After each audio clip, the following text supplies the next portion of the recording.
what's the jacket. moment that you're always asked about? I mean, there's a ton of moments on YouTube that live in infamy from your career, but what's the one that, as Razor says, you can't walk 5 feet in Toronto without somebody coming up, or whether they've got a Tucker jersey on or just want to go down memory lane as you being the rock star you are. What's the moment that comes up the most? Probably either the Sammy Kapanen hit along the boards. To the glass. Up comes Kapanen. Oh, boy, was he hit by Tucker! That was massive. Or me getting absolutely pummeled by the Ottawa Senators bench because Greeny wanted to mouth off to him, and I figured it was a good idea to put myself in the line of fire. Chris Neal, wasn't it? Yeah, honest to God, I still Chara was still there too. I still have lumps and like weirdness, numbness in the top of my head from when Nealer. Honest to God, the trainer hit me in that manner.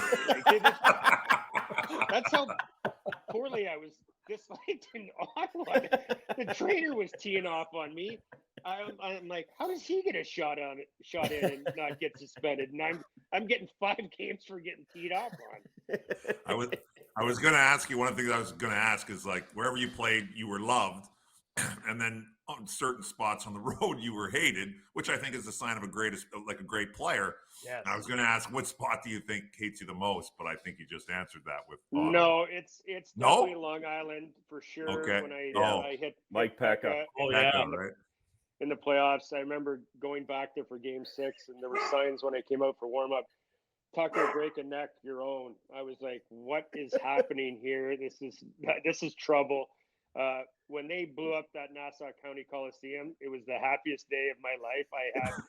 I never want to step foot back in that godforsaken place ever again. I hated that dump. Like, so when we were there, between him and Brian McCabe, when we went to the Nassau Coliseum, and that guy down in the corner with the sparkly hair, it was absolute idiot. I remember like us like opening the windows on the bus, and he'd be running alongside the bus, and guys were just dumping Gatorade on that guy. I couldn't stand him. Ty was throwing stuff out the window at him. It was like slap shot when we went to that joint. It was a circus. We couldn't walk over, like, right? Like, all the teams walk from the Marriott. Like, it's a simple walk. There's seekers, and you could not walk if you're a Toronto Maple Leaf from the hotel to Nassau Coliseum. You had to get on the bus. And that was me, let alone Tuxie. No, from 2002 on, I had to change my name at every hotel we stayed at to Teeter Kennedy, because if it was under my own name, I was getting death threats. I think I got poisoned before Game 6. Like, I think somebody poisoned my room service because I didn't leave the hotel. I threw up for 24 hours straight before Game 6 of that series in Long Island. I guarantee you somebody poisoned me. Oh my God, it's like the Michael Jordan thing in Utah. Yeah, like it was. I was scared, like, for my life. Jesus Christ. Man. What was your name again? Teeter Kennedy? Yeah, Ted Kennedy, the former Ted Leaf. Kennedy. They used to go back to the old Leafs names. Yeah.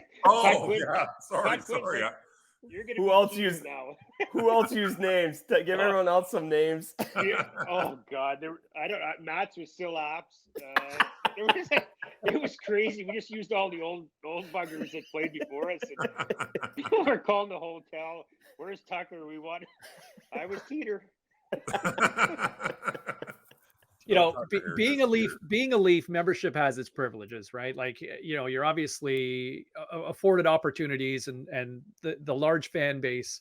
You see these days, obviously Justin Bieber's around the team from time to time, and you go back, obviously, from a small town standpoint, you had obviously a brush with Nickelback and all that, but like, is there a moment that stands out that was like, whether a celebrity that came in the room? Because, man, like, there were rock stars, celebs, like next level dignitaries that would walk into that room. And Razor, you can speak to this as well in terms of your time being afforded that opportunity of being a Toronto Maple Leaf. But is there a moment that stands out for you from your playing days, that even beyond from a playing standpoint, just somebody walks in the room and you're like, holy shit? Yeah, Mike Myers wore my jersey at a game one time, and they put him on the big screen, and he had the 16, and he was pointing behind, and then somebody brought down a signed picture of Mike. It said, 2 tucks. I wear number 16 for you. Number 22 when I play. I was thinking, we got to get this guy in the celebrity hockey team and see what he can do. But that was kind of a special moment. But yeah, it's interesting how you get to run into celebrities that are big hockey fans over the course of your lifetime. And yeah, Bieber's a huge one with the Leafs now, and his relationship with Austin, and what he's done with Drew House and all that sort of stuff to bring the game forward a little bit through his connections as well. It's been great for the Leafs. I guess we should ask you about, based on from a timing standpoint, with you hanging out with us today, forwards getting paid. I mean, good for William Nylander. What do you think of all this whole structure? Well, I guess he can go in the private jet now instead of commercial. He's in that realm. So yeah, be okay now. You'd be all good now. You can buy as many puffy jackets as you want, I guess. I do one every day. Absolutely, but hey, like when you play at that level and you play with that much scrutiny, I heard Tavares talk about it today. He's built for playing in Toronto. And you can kind of see that nothing seems to bother him, and he just plays through it. So you got to have a special personality to play in this city. Razor knows.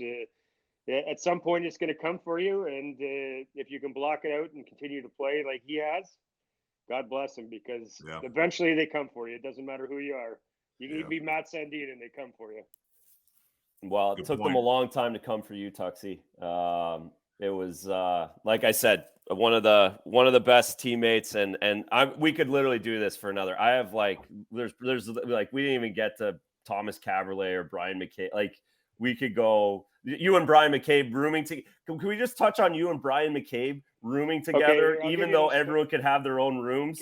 Can I actually tell this story on here or what, Razor? Is it okay to actually tell this story?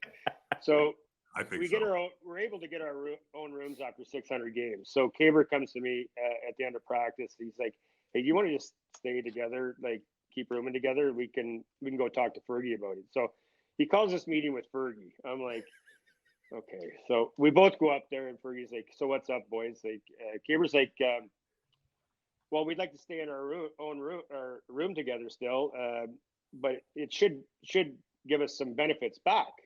And Fergie's like, "Okay, well, what do you guys want?" Caber's like, "We want free mini bar and the free, what channel on the road." And I'm like, I'm looking at him going, what are you doing in the room when I'm not here? You're wondering, what are these two doing in the room? Yeah, like seriously, like I could understand asking for free Mario Kart or something like that, but come on, man. Trust me, we emptied that mini bar many times on the road because we forego our own rooms to room together, and he was like a nightmare. Everything had to be on schedule, and so we'd get our breakfast in the morning, whatever, and we'd leave the room. We'd been there for 2 days, and he'd walk the exact opposite way from the elevator. I'm like, how do you have zero directional sense to not know where we are in this? Because I don't even know what room we're in, bud. Like, what's our number? Tux. He absolutely needed Tux. Oh man, exactly. So funny. Hey, speaking of McCabe, I got to ask you, the night, like one night that stands out so much, like Brian McCabe, probably one of the more underappreciated Leafs from his time there. Just always seemed to get piled on, but man, like was just a solid defender for years and did a lot at both ends of the ice. But the night that stands out, like Brian was a big dude. And the night he got thrown around by Chara at the end of that game and another Battle of Ontario, Darcy, like, I mean, were you guys just shaking your head? Because like Caber's what, 6'2", probably 220 at least? Size doesn't measure fighting ability. Trust me. Caber couldn't fight his way out of a white paper bag. I love him to death, but he was the worst fighter. I'm like, please do not fight anymore. Like it is not. Like just can open, guys, and skate away and laugh.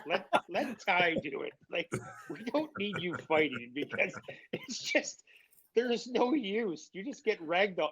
Little guys can ragdoll him. Like, it's not even like and he'll tell you. I don't care what he says. If he wants to lie through, there's no way he could fight. And that we're all like, no, don't do it. And we're like, oh no, here comes the helicopter. That's funny. It's so great. Darcy, thank you for this. Yeah, thanks, man. And I think Appreciate it, guys. I think on behalf of all of us, like, please, let's do this again. If you're 100%. willing at some time later on this year, it'd be great to have you back. Absolutely, guys. Let me know when you want me on again, and I'll take some notes for Razor because we got a lot of stories. Perfect.